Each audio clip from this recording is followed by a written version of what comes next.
Before we reveal the forensic blind spot that changed everything, you need to understand what you're looking at. We've seen the beautiful reservoir that was built.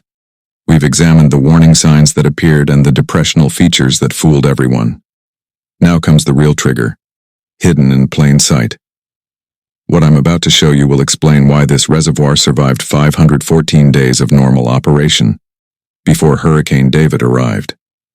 Let's expose what the forensic investigation missed, the forensic misconception, and the real trigger. The original forensic assessment of the FPL Martin Reservoir failure was fundamentally flawed.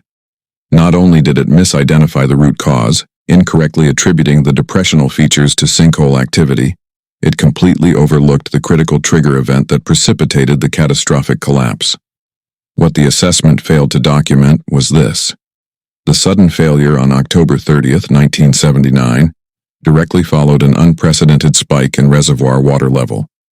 In the 30 days preceding the collapse, the region received nearly 15 inches of rainfall, a deluge centered on Hurricane David, which alone delivered 5.23 inches on September 3rd and 4th, 1979. But the assault didn't stop there. The rains continued, creating two distinct peaks in 30-day cumulative rainfall. The first peak hit 14.90 inches on September 14th. The second peak, 14.65 inches, came on September 28th, just 32 days before catastrophic failure. This rolling water balance analysis reveals the fatal accumulation that doomed Martin Reservoir. Because FPL never released water, this reservoir functioned as a closed system, rainfall in, evaporation out.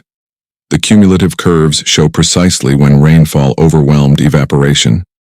Notice how Hurricane David's September deluge drove the 60-day cumulative to 13 inches above normal, and critically, it stayed in significant surplus for nearly 2 months leading to failure. The zoomed view isolates the kill zone. From September 3rd through October 30th, the reservoir sat at maximum stage with nowhere to discharge. This sustained hydraulic head mobilized sand particles within the embankment, initiating backward erosion piping. What began as seepage became catastrophe.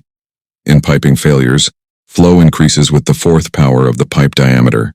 Doubling the hole means 16 times the flow. The final collapse compressed into just 1 to 2 hours as exponential erosion undermined the dam from within. This sudden 1.2-foot rise in reservoir level was the death blow.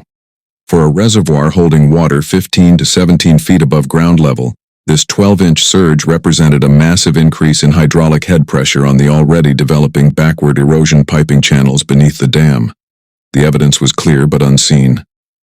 Makeup flow requirements to maintain reservoir level suddenly jumped from a steady 44 cubic feet per second to over 100 cubic feet per second. This dramatic increase meant only one thing.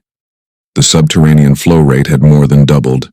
An underground tunnel was rapidly expanding beneath the dam, which critically lacked both a clay core and a cut-off wall to prevent such erosion. In just 30 days following Hurricane David, the backward erosion piping evolved from a manageable seepage problem to a fully developed failure mechanism. The reservoir that had remained stable for 514 days was overwhelmed in just 56 days. A forensic finding that should have been impossible to miss. For 514 days, the reservoir held steady. Then Hurricane David brought unprecedented rainfall, 15 inches in 30 days. The makeup flow more than doubled. The signs were there. The data was there. Yet the forensic assessment missed it entirely, focusing on sinkholes that didn't exist while ignoring the catastrophic piping erosion that killed the reservoir in just 56 days. Perhaps the most important question in forensic engineering isn't what happened, but rather, why did we fail to see what was right in front of us?